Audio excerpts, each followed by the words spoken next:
চাওক 2018 চনতে আমি গোল্ডেন জুবলি ক্লোজিঙত এটা ডিচিশ্যন লৈছিলোঁ যে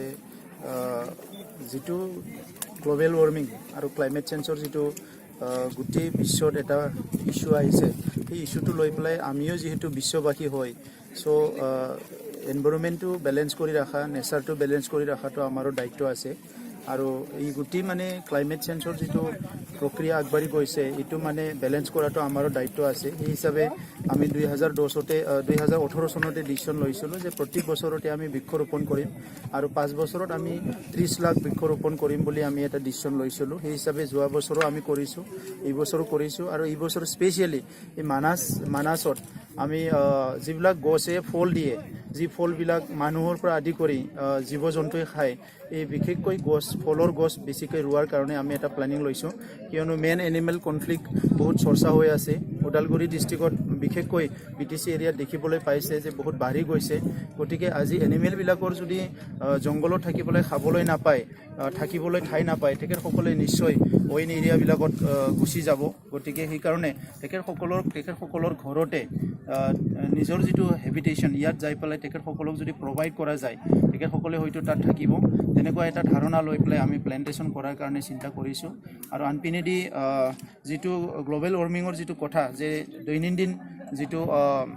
গৰমটো যেটো বাঢ়ি গৈ আছে আজি ইণ্ডিয়াৰ বিভিন্ন সিটি ৰিপৰ্ট আহি আছে যে 46 47 হৈ আছে 49 হৈ আছে গতিকে আমি এতিয়া অসমত আছো বুলি প্লাই আমি যদি বতাবৰণটো ঠিকমতে ৰাখাৰ কাৰণে কাম নকৰো এটো অনাগত দিনত আমাৰ ইয়াতো ডাঙৰ এটা ইম্পেক্ট আহিব তো সেই কাৰণে আমি বিচাৰিছো যে এটো আমাৰ ইয়াত নাহক গতিকে এই দায়িত্বটো আমি পালন কৰিছো আৰু বিশ্ববাসীক আজি যেটো ওয়াৰ্ল্ড এনভাইৰনমেন্ট ডে ইয়াৰ আমি শুভেচ্ছা জনাইছো আৰু সকলোকে আশা কৰিছো যেনেকৈ এইবাৰৰ থিম লৈছে যে বিট দা ইয়াৰ পলিউশনটো বন্ধ কৰিব লাগে ইয়াৰ আগত প্লাষ্টিকটো বন্ধ কৰিব লাগিছিলে এটা থিম লৈছিলে আমি সৰকাৰক অনুৰোধ কৰিছো যে হিটো অকল লিপ সাৰ্ভিস হ'ব নালাগে যে এটা ডিসিশন ল'ব লাগে যে যেনেকৈ নহয় প্লাষ্টিকটো বন্ধ কৰিব লাগে আৰু ইয়াৰ লগতে ইয়াৰ পলিউশন যিবিলাক হৈ আছে আজি কোল বা যিবিলাক ইন্ডাষ্ট্ৰি হেভি ইন্ডাষ্ট্ৰিবিলাক সেই ইন্ডাষ্ট্ৰিবিলাক তেখেতসকলে বন্ধ কৰিব লাগে যিয়ে মানুহৰ কাৰণে এটা ডাঙৰ এটা থ্ৰেট সৃষ্টি কৰিছে ভাবুকি এটা সৃষ্টি কৰিছে তেনেকুৱা ইন্ডাষ্ট্ৰিবিলাক বন্ধ কৰিব লাগে আৰু আমাৰ দেশখন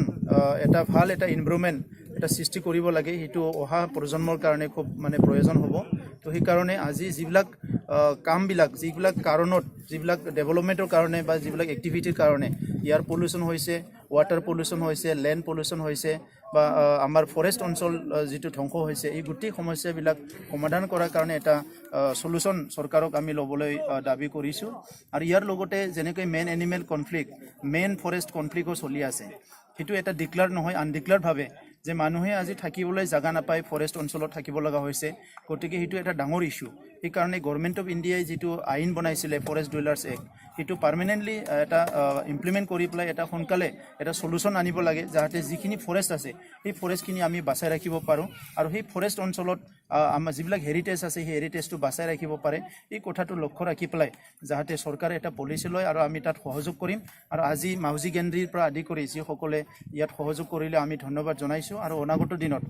আপোনালোকৰ সকলোৰে সহযোগত আমাৰ যেটো টাৰ্গেট আমাৰ যেটো এক্সপেক্টেশন হেতু ফুলফিল কৰিব পাৰিম আৰু এটা ভাল এটা বায়োডাইভাৰ্সিটি আমি ইয়াত সৃষ্টি কৰিব পাৰিম আমি এটোকে আশা কৰিছো পৰিৱেশ বিপ্লৱ বুলি ক'ব নেকি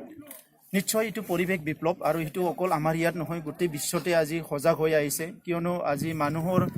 সকলো সিটিবিলাকত এটা সিভিলাইজেশনৰ নামত ভাল এটা জীৱন বিচাৰি পেলাই যেটো আৰবানাইজেশন কৰিলে তাৰ নামত যিখিনি পলিউশন আজি সৃষ্টি হল ইয়াক লৈ পেলাই মানুহে মানে বহুত এটা হাৰাশাস্তি হৈছে এটা ডিফিকাল্ট সিচুৱেশন ফেস কৰিছে গতিকে পুনৰ সেই মানুহবিলাকে আজি ফৰেষ্ট বা আমাৰ যিবিলাক অঞ্চল আছে ৰিমোট অঞ্চল ভিলেজ এইবিলাকত আজি উভতি আহাটো দেখিবলৈ পাইছো কিন্তু অলৰেডি এই ভিলেজ অঞ্চলত বা ফৰেষ্ট অঞ্চল মানে আধা অলৰেডি ধ্বংস কৰি পেলোৱা হল গতিকে মানুহৰ যেটো এটিটিউড এটো সলনি কৰিব লাগিব আমি জন্ম পোৱাৰ আগত বা মানৱ সিভিলাইজেশনৰ আগত প্ৰকৃতিত বহুত সুন্দৰ আছিল বহুত মানে ভাল আছিল কিন্তু মানৱ সিভিলাইজেশনটো যেটো মানে সভ্যতা আগুৱাই নিয়াৰ নামত প্ৰকৃতিক যিখিনি ধ্বংস কৰিলে সেইখিনি আমি পুৰো ৰিজেনাৰেট বা ৰিভাইভ কৰিব নোৱাৰিলে অনাগত দিনত মানুহৰ কাৰণে এটা ভয়ংকৰ এটা পৰিৱেশ সৃষ্টি হ'ব এইটো মানে সঁচা কথা মানাহ ৰাষ্ট্ৰীয় উদ্যানটো চৰকাৰে আজিও বেদখলমুক্ত কৰিব পৰা নাই কি ক'ব চাওক অকল মানা নহয় আজি কাজিৰঙাৰ পৰা আদি কৰি বিভিন্ন আজি ফৰেষ্ট বেদখল হৈ আছে আৰু সেই বেদখলৰ বহুত কাৰণ আছে সেইটো এদিনত হোৱা নহয় বহুত বছৰৰ পৰা লাহে লাহেকৈ এইবিলাক বেদখল হৈ আছে আৰু ইয়াত মানে সমাজ আৰু চৰকাৰ এই দুইটাৰ যিটো দায়িত্ব সেইটো সমানে সমানে পালন কৰিব নোৱাৰাৰ কাৰণে আজি সেই বেদখলবিলাক হৈছে সমাজৰ যিটো দায়িত্ব আছে সমাজে পালন কৰিব পৰা নাই চৰকাৰৰ যিটো দায়িত্ব আছে চৰকাৰেও পালন কৰিব পৰা নাই আৰু তৃতীয় কথাটো হৈছে যে এই যে উদ্যানবিলাকৰ যে প্ৰয়োজনীয়তা ইয়াৰ অনুভৱটো আমি আজিলৈকে কৰিব পৰা নাই গতিকে এই গোটেই মানুহৰ ওপৰতে সেই দায়িত্বটো আছে ৰেছপনচিবিলিটিটো আছে কোনোবা এটা গ্ৰুপক বা কোনোবা এটা ইনষ্টিটিউশ্যনক আমি দোষ দিলে নহ'ব হয় চৰকাৰী পলিচিত যথেষ্ট কম আছে যিটো পলিচি হ'ব লাগে সেই পলিচি হোৱা নাই আৰু বহুত সময়ত যিবিলাকক দায়িত্ব দিয়া হৈছিলে সেই দায়িত্বটো পালন নকৰাৰ কাৰণে আজি এই অৱস্থা হৈছে কিন্তু অনাগত দিনত আজি যেনেকৈ সজাগতা আগবাঢ়িছে বিষয়াসকলে যেনেকৈ দায়িত্ব লৈ কাম কৰিছে এনেকুৱা যদি যাব লাগে আমাৰ কম দিনৰ ভিতৰতে অকল মানাছ নহয় যিবিলাক অভয়াৰণ্য সেইবিলাক নিজৰ যিটো ডাইভাৰ্চিটি নিজৰ যিটো হেৰিটেজ আগত যিটো আছিলে ইয়াত ঘূৰি আহিব আৰু এতিয়া যিটো ৰিকগনেশ্যন পাইছে সেই ৰিকগনেশ্যন সদায় থাকিব ইয়াতকৈ আৰু ভাল ৰিকগনেশ্যন পাব বুলি আমি আশা কৰিব পাৰোঁ